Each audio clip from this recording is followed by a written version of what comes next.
Hello everyone, what we're looking at today is a Janome Decor computer DC3050. And this guy came in with bad stitch issues, needing to be serviced. It's a regular customer of mine. She takes real good care of her machines, and that's pretty straightforward. But this one happened to suffer the fate of so many of them, especially when the weather is cold.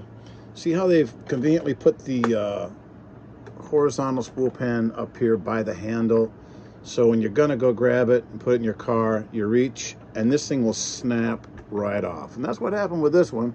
This thing snaps in there, fortunately, but this plastic is doing its job. You know, I always say plastic's job is to break, and it never disappoints. It always breaks. So here's what it looks like when it's not broken. It looks like that, and you reach back and grab it and it just snaps right off. You're like, well, that's great. But these are getting hard to come by. So if you find them somewhere, I think I got this at Brewer Sewing. I get a lot of these things at Brewer Sewing. They've been a supplier of mine for many, many years. Brewer's Quilting and Sewing, I believe it is in Aurora, Illinois, outside Chicago. And they have a lot of stuff for people who sew and quilt and what have you. I'd be surprised if they didn't have one of these, but I looked high and low, couldn't find it, so I guess everybody's out of stock on them. So I tell people, if you have plastic machine parts and they're fragile and they're sticking out, start shopping now. Get an extra one and have it like down underneath here, your little bobbin case cover, your bobbin area cover rather. These things will break because they're plastic. That's doing their job.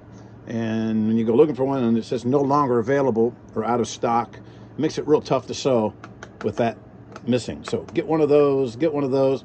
Now a lot of times you can solve this problem when it breaks. Sometimes when it breaks, you'll get real lucky and the end of this will fit right up here in your auxiliary spool holder. People go, what are you talking about?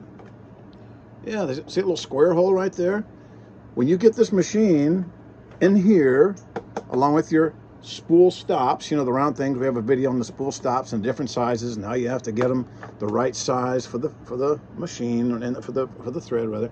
But a lot of times when this little guy breaks off, you'll go, whoa, hello. Goes right in there and you run your thread, and that'll get you going and get you sewing until you can get something else figured out. Sometimes the machines, the older ones, don't have that. You drill a hole, put it in, but you have to have a spool pen, either a vertical or horizontal, because your thread has to be delivered appropriately. Now, you can get the auxiliary spool pens. There's one. It goes into the hole on the machine. Okay, there's one like that.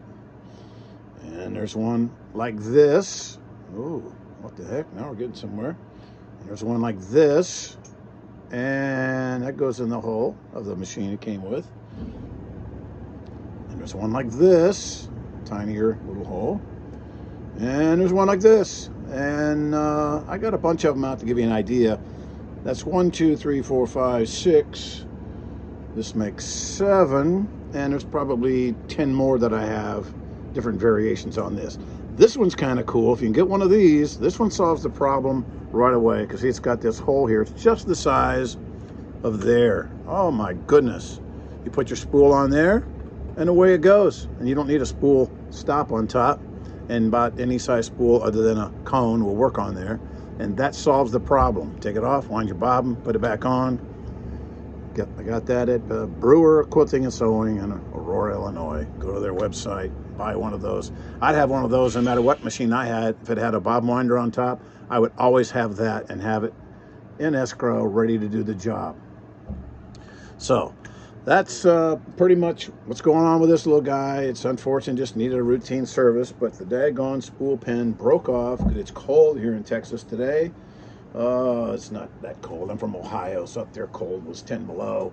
Here cold is 40. No breeze. It's not too bad. But plastic gets brittle and it'll snap off. Anything that's plastic will break, even when it's warm. So be careful with these machines with plastic parts. Get extra ones if you can.